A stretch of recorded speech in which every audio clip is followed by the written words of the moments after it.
এটা এমন একটা বিচার হবে যে বিচারের পরে শহীদ পরিবার, ক্ষতিগ্রস্ত পরিবার, বাদীপক্ষ সহ আসামি পক্ষও মনে করবে যে হ্যাঁ, তাদের প্রতি ন্যায় বিচার করা হয়েছে। তারা যে অপরাধ করেছিলেন সেটার উপযুক্ত প্রতিদান তারা এখান থেকে পেয়েছেন। একটা যুদ্ধের মাধ্যমে যখন দেশ স্বাধীন হয় তখন বোমায় হয়তো বাড়ি ঘর বিল্ডিং ধ্বংসপ্রাপ্ত থাকে, রাস্তাঘাট ধ্বংসপ্রাপ্ত থাকে। আমাদের বিল্ডিংগুলো হয়তো ধ্বংসপ্রাপ্ত হয়নি, কিন্তু আমাদের রাষ্ট্রীয় সকল কাঠামোগুলো ধ্বংসপ্রাপ্ত হয়ে গেছে। আমাদের এমন একটা বিপ্লব হয়েছে ছাত্র জনতার রক্তের মধ্য দিয়ে, যে বিপ্লবের মধ্য দিয়ে প্রধানমন্ত্রী, পার্লামেন্ট, মন্ত্রিপরিষদ, পুলিশ প্রশাসন, সিভিল ব্যুরোক্রেসি, এমনকি মসজিদের ইমাম পর্যন্ত পালিয়ে গেছে। তার অর্থ হচ্ছে যে আগের স্বৈর শাসকেরা দেশটাকে এমন একটা অপরাধের পর্যায়ে নিয়ে গিয়েছিলেন যে এই মানুষগুলোকে পালাতে হয়েছে। সেরকম একটা প্রেক্ষাপটে দাঁড়িয়ে যখন আমাদের তরতাজা তরুণ সন্তানেরা জীবন দিয়েছেন, যারা প্রতিদিন এখনও হাসপাতালে আহতরা কাতরাচ্ছেন, এর মধ্যে থেকে শহীদ হচ্ছেন, রক্তের দাগও এখনও শুকায়নি, সেই রকম পরিস্থিতিতে এই যে সংগঠিত অপরাধ এবং গণহত্যা, সিস্টেম্যাটিক যে অপরাধগুলো সংগঠিত হয়েছে নিরস্ত্র জনতাকে নিশ্চিহ্ন করার জন্য, তাদের বিচারের লক্ষ্যেই এই ট্রাইব্যুনাল আবার পুনর্গঠন করা হয়েছে। আমাকে চিফ প্রসিকিউটরের দায়িত্ব দেওয়া হয়েছে। এই মুহূর্তে আমি শহীদদেরকে স্মরণ করছি, বিশেষ করে আবু সাঈদ যে বুক বাড়িয়ে দিয়েছিল বাংলাদেশের জন্য। স্মরণ করছি আসহাবুল ইয়ামিন, সাভারে যাকে এপিসির থেকে অচেতন অবস্থায় কিভাবে ফেলে দিয়ে তাকে হত্যা করা হয়। স্মরণ করছি ছোট ছোট বাচ্চাদের যাদের মাথায় গুলি লেগেছিল, আবু সাঈদ, মুগ্ধ থেকে শুরু করে রাফি, নাম না জানা অসংখ্য শহীদ, যাদের নাম আমরা এখনও জানি না, যারা গণকবরে আছে, যাদের পরিচয় আমরা জানি না, যারা এখনও নিখোঁজের তালিকায় আছে। এই শহীদদের রক্তের দাগ শুকানোর আগেই সরকারকে আমি ধন্যবাদ জানাই যে তারা দ্রুততম সময়ের মধ্যে সিদ্ধান্ত নিয়েছেন ট্রাইব্যুনাল পুনর্গঠন করার, এবং চিফ প্রসিকিউটর সহ প্রসিকিউশনের একটা ছোট্ট টিমকে তারা দায়িত্ব দিয়েছেন। আমরা আশা করছি ক্রমান্বয়ে এটা বাড়বে।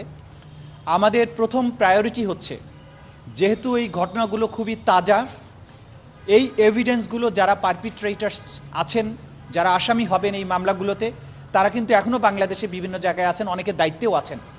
তারা এই আলামতগুলো ধ্বংস করার চেষ্টা করবেন।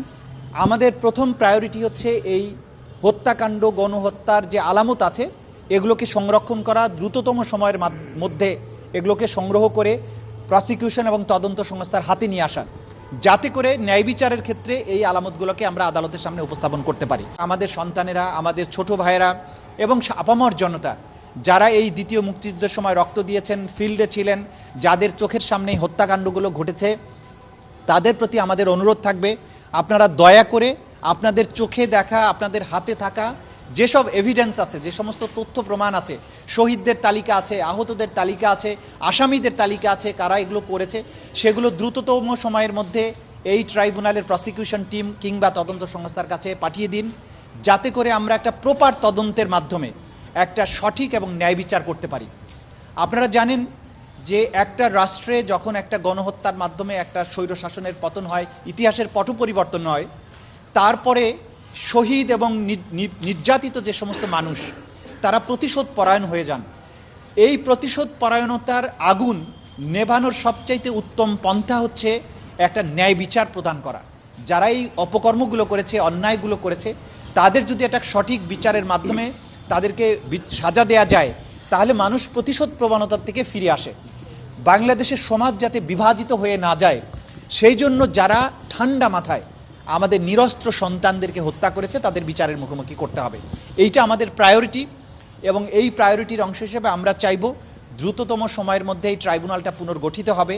এইখানে ন্যায়পরায়ণ, সৎ, সাহসী বিচারকদের নিয়োগ দেওয়া হবে।